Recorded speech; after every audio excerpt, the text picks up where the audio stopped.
అందుబాటులోకి వచ్చాక మానవుని లైఫ్ స్టైల్ మారిపోయింది.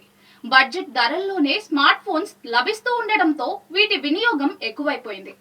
ఈ క్రమంలోనే సోషల్ మీడియాకు జనాలు అడిక్ట్ అయిపోతున్నారు.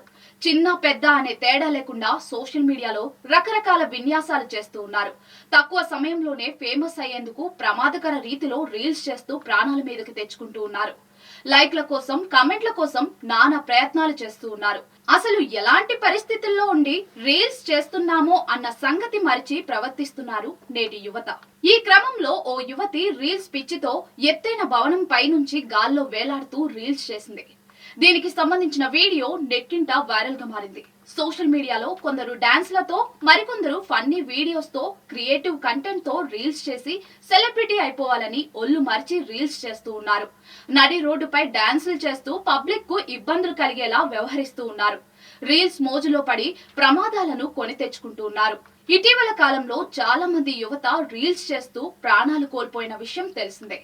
అయినా యువతలో మాత్రం మార్పు రావడం లేదు. ఓ యువతి సోషల్ మీడియాలో ఫేమస్ అయ్యేందుకు ఏకంగా బిల్డింగ్ పై నుంచి వేలాడుతూ రీల్స్ చేసింది. పూణే జంబుల్వాడి స్వామి నారాయణ మందిర్ సమీపంలోని ఒక పాడుబడిన భవనంపై ఇలా ప్రాణాలను ప్రమాదంలో నెట్టి స్టంట్స్ చేసింది ఆ యువతి. పూణే నగరంలో ప్రధాన రహదారికి ఆనుకుని ఓ ఎత్తైన భవనం ఉంది. ఆ భవనంపై రీల్స్ చేసేందుకు రెడీ అయ్యారు ఇద్దరు యువకులు, ఓ యువతి. ఇంకేముంది, ముగ్గురు కలిసి భవనం పైకెక్కారు. ఓ యువకుడు సెల్ ఫోన్ లో ఆ దృశ్యాలను చిత్రీకరిస్తూ ఉండగా మరో యువకుడు యువతి చేయి పట్టుకుని గాల్లోకి జారవిడిచాడు. కొన్ని సెకండ్ల పాటు ఆ యువతి గాల్లో వేలాడుతూ కనిపించింది. ఏ మాత్రం పొరపాటు జరిగినా ప్రాణాలు గాల్లో కలవాల్సిందే. ఇక ఈ వీడియోను చూసిన నెటిజన్లు ఇదేం పైత్యం తల్లి అంటూ కమెంట్స్ చేస్తూ ఉన్నారు. ఒళ్ళు గగురు పొడిచే ఈ దృశ్యాలు నెట్టింట వైరల్ గా మారాయి.